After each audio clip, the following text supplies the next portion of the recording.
Which item in this picture do you think negatively affects people's health more than anything else? Alcohol? Cigarettes? The donut? Hamburger? Sure, they're all pretty bad for you, but most people know that and at least try to limit their intake somewhat to these items, even a little bit. But it's the things we don't think about that can really cause damage. Things we use every day so regularly we don't even think about how its constant use could actually be killing us. The real culprit is the chair.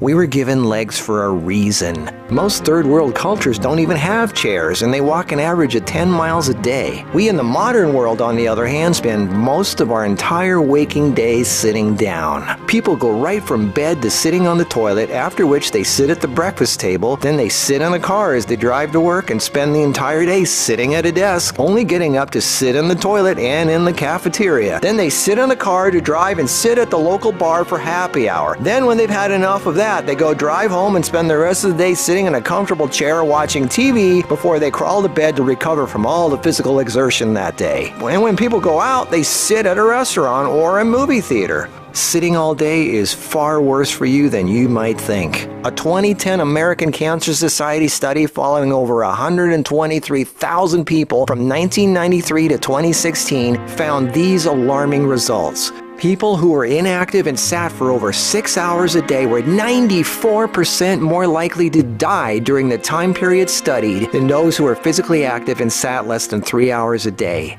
That's almost 100%. And get this, findings were independent of physical activity levels. The negative effects of sitting were just as strong in people who exercised regularly. 60%, that's over half of employees surveyed, were convinced they would be more productive if they had the option to work on their feet. Medical experts have started referring to long periods of physical inactivity and its negative consequences as sitting disease. Below this video are links to an endless list of medical studies showing physical inactivity and low fitness are serious threats to cardiovascular health. Even with a low body fat index, sitting has been linked to non-alcoholic fatty liver disease.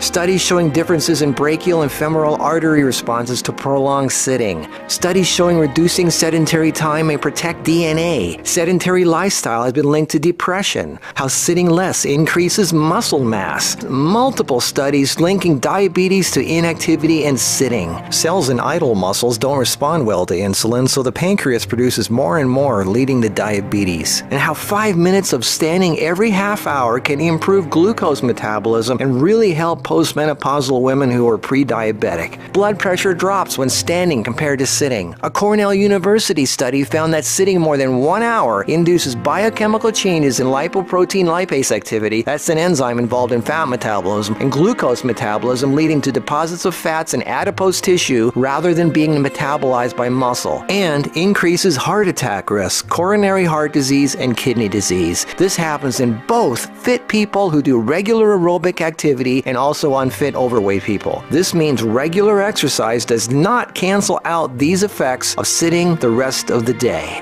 Sitting a lot is asking for trouble, no matter who you are.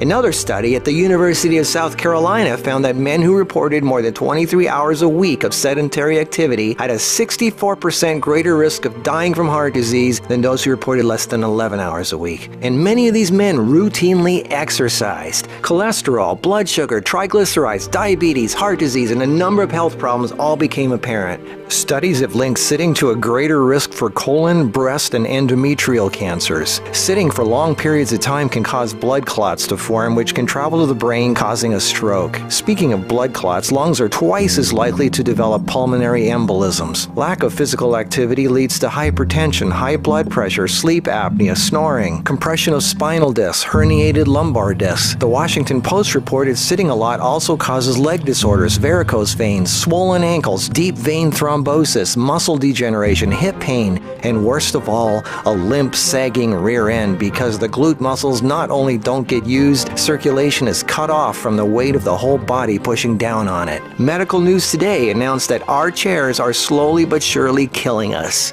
The links to all these studies are listed below this video. So what do? We have to work, right? Well, the first thing to have to look at, obviously, is our desk. It's actually becoming commonplace in many offices, factories, and even schools globally to switch to standing desks. They even have desks that instantly adjust from sitting to standing position and back down again as needed. Just Google standing desks and you'll get all kinds of companies. I myself use standing desks to do my video editing and even have a treadmill desk for doing my office work and online stuff. I find this much more effective than the bicycle desk I have for working on the computer. Even though my legs are moving, you're still sitting, and the leg muscles are not supporting the weight of the body. And this is why being on our feet is so important and effective.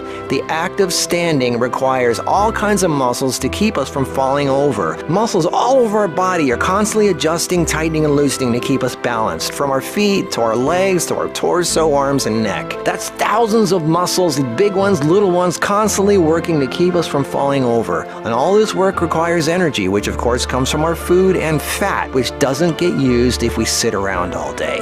So do as much as what you normally do standing up if you can. And if you can't, stand up every half hour for 5 minutes. Even if you don't do much, just stand up. And if you really want to get things moving, do some squats. And I don't mean 3 or 5, I mean 20 or 30. Take the stairs instead of the elevator. Throw out the TV and do more yard work. Clean up the house more. Do more repairs. Go to the park. Walk down the street, or just stand around. Anything. You are not designed to sit. You are designed to be upright. Half your body is legs. They are there for a reason. Use them. If you value your life, get off your ass.